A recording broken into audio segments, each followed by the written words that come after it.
예, 안녕하십니까. 세브란스 심장혈관 병원에서 2년차 강사로 근무하고 있는 김동원입니다. 먼저 이렇게 많은 분들 앞에서 발표할 기회를 주셔서 대단히 감사드립니다.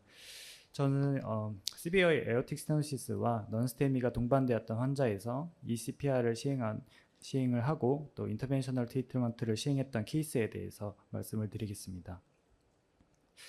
환자는 73세 남자 환자분이었고 헤모프티시스, 일주일 전부터 발생한 헤모프티시스를 주소로 타병원에 내원해서 시행했던 에코에서 시비어 아오틱 스테노시스가 진단이 되어서 매니지먼트를 위해서 전원되셨던 분입니다.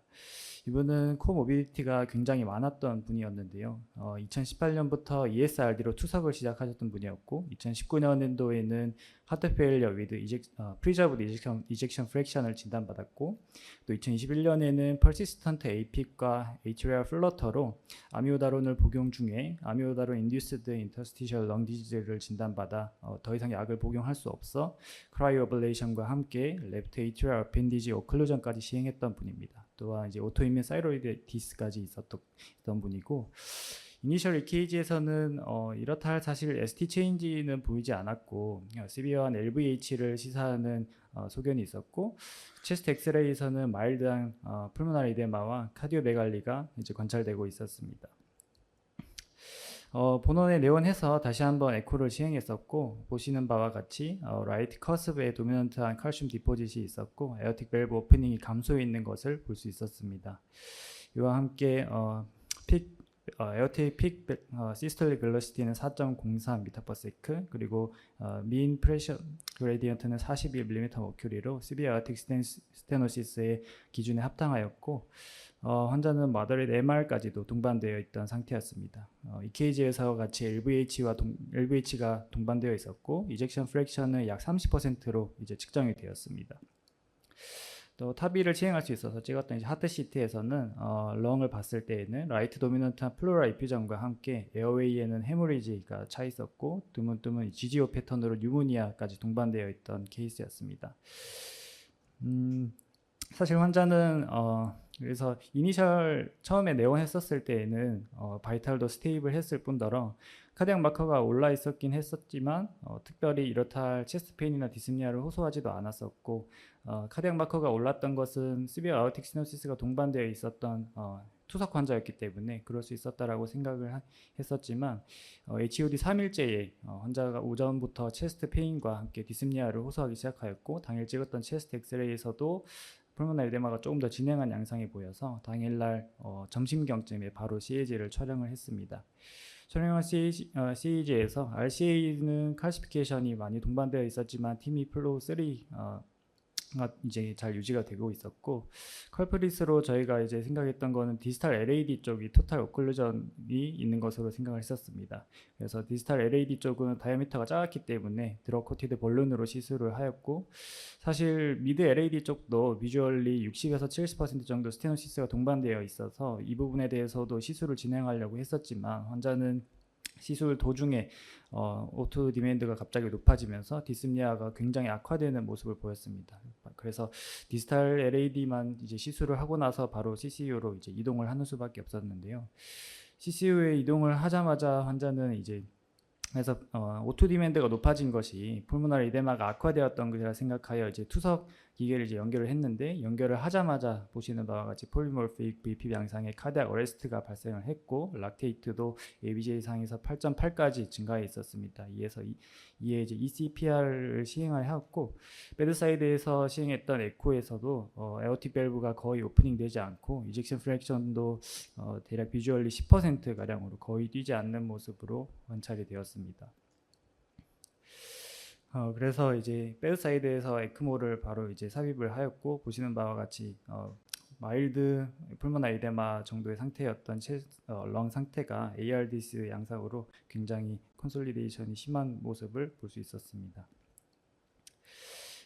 이에 저희는 이제 에크모를 삽입했던 날이 금요일이었는데요. 사실 뭐 이때까지만 해도 타비를 시행할지 수술적인 치료를 할지 완전히 결정되지 않은 상태였기 때문에 그래서 그 주말 동안에는 특히나 이제 타비를 시행하기도 어렵고 해서 빠른 LV 언로딩이 필요할 것이라고 생각을 했습니다. 그래서 에어틱 밸브가 열리지 않으면 LV 디스텐션으로 인한 LV 마이오카디알 리커버리 속도도 늦어질 뿐만 아니라 이분의 칩 컴플레인이었던 헤모프티시스가 이제 풀모나리 레프트 에이트리얼 프레셔 증가로 인해서 악화될 것이라 생각했기 때문에 빠른 LV 언로딩이 필요할 것이라고 생각을 했고, 보시는 바와 같이 우선은 먼저 소환간지 카테터를 넣어서 프레셔를 측정한 후에 풀모나리 웨지 프레셔가 21mm 머큐리까지 증가해 있는 것을 확인하고 IS 가이디드로 septostomy 시행을 했습니다.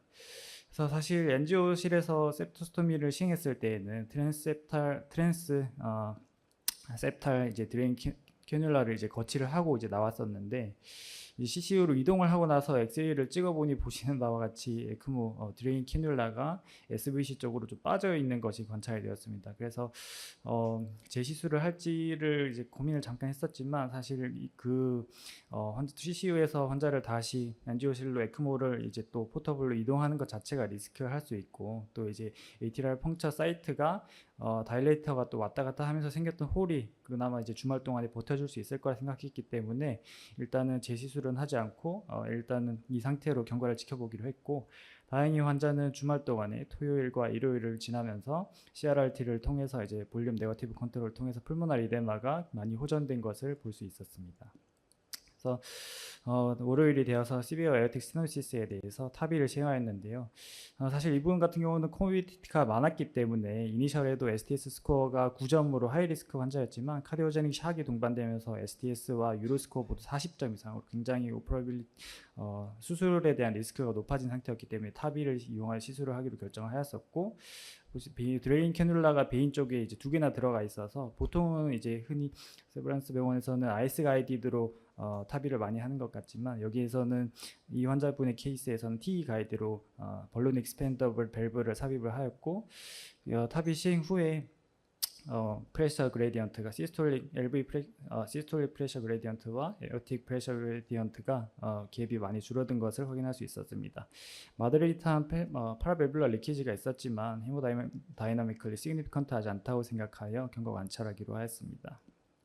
타비 시행 후에 풀모나리 에데마가 더 호전되었던 체스트 엑스레이이고, 이후에 환자는 에크모 삽입한 지 8일째에 이 이젝션 프랙션이 30%까지 좋아지고 미니멀 이노트로프스를 사용하면서 RPM을 에크모 플로우를 1.2까지 줄인 상태에서 잘 유지가 되어서 위닝을 할 수가 있었고, 오른쪽에 보시는 그래프는 수환간지를 통해서 측정한 환자의 이제 카디악 아웃풋과 에크모에서 나타난 이제 플로우를 이제 같이 더한 그래프가 되겠습니다.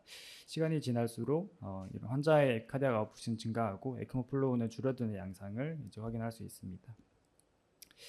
이후에 환자는 이제 무사히 하트 펑션이 잘 회복돼서 퇴원하기를 기다리고 있었는데, 불행히도 아스피레이션 뉴모니아가 생기면서 네프로타이징 뉴모나이티스가 진행해서 어려움이 좀 있었지만 무사히 그래도 고비를 잘 넘겼고, 아까 이니셜의 CAG에서 미처 치료하지 못했던 미디 LAD 병변에 대해서도 뉴모니아가 어느 정도 회복 후에 스텐트를 넣어서 TIMI3 플로우를 만들어 줄 수 있었습니다. 요약하자면 엘더리 페이션트에서 넌스테미와 시비어 AS가 동반되었던 환자였고, 멀티플 코모비디티로 인해서 서지컬 리스크가 굉장히 높았던 환자에서 타비와 PCI를 이용해서 치료를 하였고, 그동안 에크모를 이용해서 시간을 벌면서 septostomy 그리고 소환간지 모니터링 그리고 에크모에 CRRT를 애드온해서 치료했던 케이스가 되겠습니다. 감사합니다.